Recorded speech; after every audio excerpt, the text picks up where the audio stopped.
लोकसभा चुनाव को लेकर चल रही गहमागहमी के बीच बीएसपी प्रमुख मायावती ने एक ऐसा फैसला ले लिया है जिससे अब हर कोई हैरान है। दरअसल मायावती ने अपने भतीजे आकाश आनंद को बीएसपी के नेशनल कोऑर्डिनेटर के पद से हटा दिया है। इतना ही नहीं, मायावती ने भतीजे को उत्तराधिकारी बनाने का फैसला भी वापस ले लिया है। आपको बता दें कि बसपा सुप्रीमो ने आकाश आनंद को पिछले साल दिसंबर में अपना उत्तराधिकारी घोषित किया था, मगर लोकसभा चुनाव के बीच मंगलवार को मायावती ने अपना फैसला वापस ले लिया और एक झटके में ही भतीजे का राजनीतिक करियर खत्म कर दिया। मायावती ने सोशल मीडिया एक्स पर पोस्ट करते हुए ये जानकारी दी। मायावती ने अपने पोस्ट में लिखा कि विदित है, बीएसपी एक पार्टी के साथ ही बाबा साहेब डॉक्टर भीमराव अंबेडकर के आत्मसम्मान व स्वाभिमान तथा सामाजिक परिवर्तन का भी मूवमेंट है, जिसके लिए मान्यवर काशीराम जी और मैंने खुद भी पूरी जिंदगी समर्पित की है और इसे गति देने के लिए नई पीढ़ी को भी तैयार किया जा रहा है।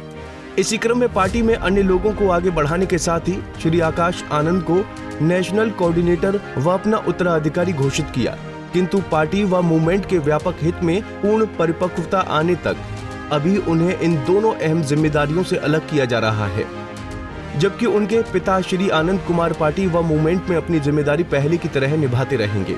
अतः बीएसपी का नेतृत्व पार्टी व मूवमेंट के हित में एवं बाबा साहेब डॉक्टर अंबेडकर के कारवा को आगे बढ़ाने में हर प्रकार का त्याग व कुर्बानी देने से पीछे नहीं हटने वाला। दरअसल भतीजे के खिलाफ मायावती का ये एक्शन आकाश आनंद के उन भाषणों की वजह से हुआ है जिसमें वो लगातार भड़काऊ और विवादित बयान दे रहे थे। आपको बता दें कि आकाश आनंद को जब मायावती ने लॉन्च किया तो खासकर यूपी में उन्हें काफी अटेंशन मिल रही थी। लोग उन्हें सुनने के लिए उनकी सभाओं में आ रहे थे। सभी को लग रहा था कि बसपा अपने असली मूवमेंट को वापस हासिल कर रही है, लेकिन आकाश आनंद के कुछ बयानों ने बसपा को काफी डैमेज किया। आकाश के जिस भाषण के बाद कार्रवाई हुई है, उस भाषण का कुछ अंश आप खुद सुनिए। साथियों, इन सरकारों ने, भाजपा की सरकार बुलडोजर की सरकार नहीं, यह आतंकवादियों की सरकार है। अपनी आवाम को गुलाम बनाकर रखा है। ऐसी सरकार का समय आ गया है अब खत्म होने का, और यहाँ पर बहुजन समाज पार्टी की सरकार बनाकर, बहन जी को प्रधानमंत्री बनाकर यहाँ पे उत्तर प्रदेश में बहुजन समाज पार्टी का राज कायम करने का।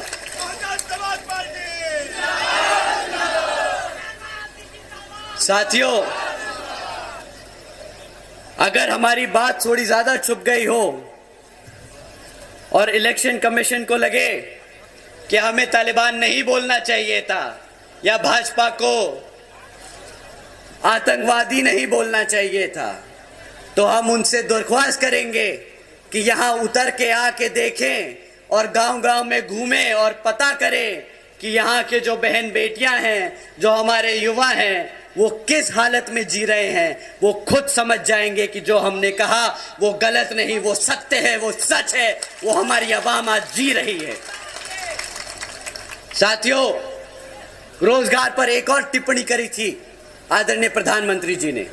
उन्होंने कहा था कि भाई सरकारी नौकरियां नहीं है तो क्या हुआ, सरकारी नौकरियां नहीं है तो क्या हुआ, भाई पकोड़े तो तल रहा है ना, वो भी तो रोजगार है।